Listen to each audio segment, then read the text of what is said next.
Ready.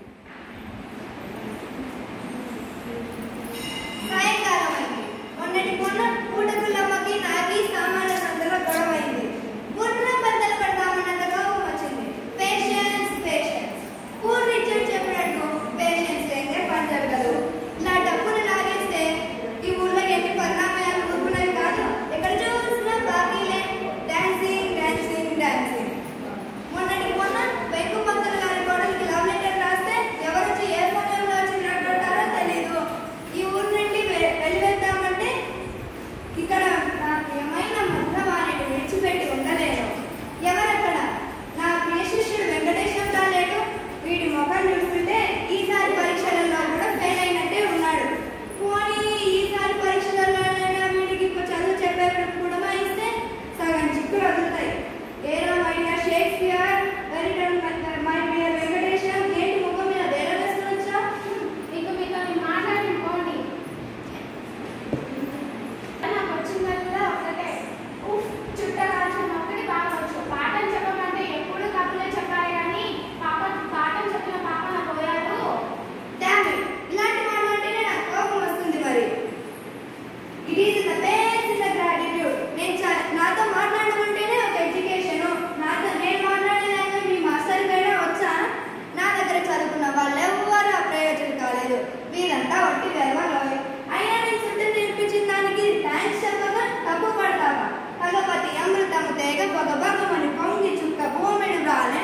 పొగ చెట్టునై జన్మించను, పొగ తాగని వాడు దున్నపోతై పుట్టును.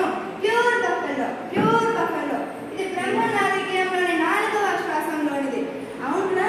ఈసారి నువ్వు క్రిస్మస్ సెలవులకు మీ ఇంటికి వెళ్తున్నావా, ఇక్కడే ఉంటున్నావా? వెళ్దామని అనుకున్నా కానీ పరీక్షలు పాస్ కాలేదంటే మా డాడీ చావ కొట్టాడు. అయితే ఈసారి మీ క్రిస్మస్ సెలవులకి మీ ఇంటికి వచ్చి ఉపాధ్యాయునిగా మీ ఇంటికి వచ్చి కొన్ని ఇంగ్లీష్లో వెళ్ళబడుస్తాను.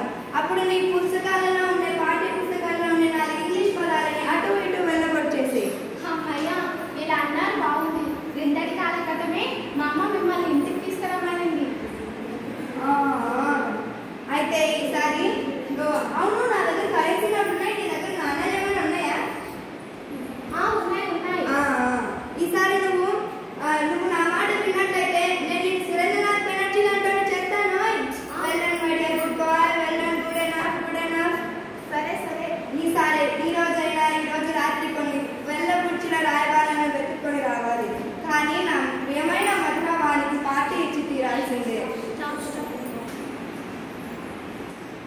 ఇలా అది కూడా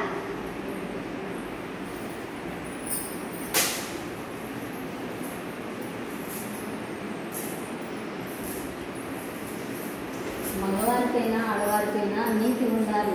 ముట్టుకోవద్దంటే చేను పెట్టరేంటి? దీన్ని రుచుకొని రేపు మాకు ఇంటికి మంచి మూడు మీరు పెళ్లి తీసుకెళ్ళామనుకుంటే మధ్యలో పుస్తకాలు ఉన్నా అంటారంటే వేషానగా అంత చులకన పంతులు గారు, సానికైనా ఆ మాత్రం నీతి ఉండాలి. మా గిరీశం పంతులు గారిని పిలిచి, అయ్యా మీ తావు మీది, నా తావ నాది అని తెగదప్పుడు చేసుకునేంత వరకు నేను పరదీరునాలి. అయినా ఆయన పూటకులు నుంచుకుంటేనేమి, ఎవరు నుంచుకుంటే నాకేమి. ఏమో పెద్ద మాట్లాడుతున్నారు. వారి బతుకు పుట్టుకులమే ఉంచుకోవడం కూడానా? వారి బతుకు పుట్టుకులమే ఉంచుకొని రోజుకొని కూడా గెట్టిపోస్తుంది. అన్యాయంగా మాట్లాడుతుంది. ఆయన గొప్ప ప్రఖ్యాతి కాల్చిన వారు. ఆయనకు రేపు మాకు పెద్ద ఉద్యోగం కూడా వస్తుంది. ఉద్యోగమా? ఏం వెరి నమ్మకం. వారి మా ఊళ్ళో రుద్దాన్ని కొడుకుని గిరీశము గరిశమా అని పిలిచేవారు. వారి ఉద్యోగాల ఇచ్చింది ఉద్యోగం ఒక్కటే. ఆయనకు చెప్పమంటారా? ఖచ్చితంగా నేను చెప్పాల్సిందిగా చెప్పు. ఆయన గుణగణాలతో నాకేం పని? ఆయన నా యజమాని. ఆయన ఎన్ని తప్పులు చేసినా నా కళ్ళకు కనిపించవు. అయితే వారికి డాక్టర్ పిలుస్తున్నావు. ఆయన రుణగణాలు తీర్చుకోవడానికి సెలవిచ్చిన 200 ఇవ్వండి. ఇప్పుడే తెగదప్పుడు చేసుకుంటాను. ఇదిగో తీసుకో. అబ్బా, మీతో కాలక్షేపం చేయడం చాలా కష్టం. క్షమించు అపరాధం.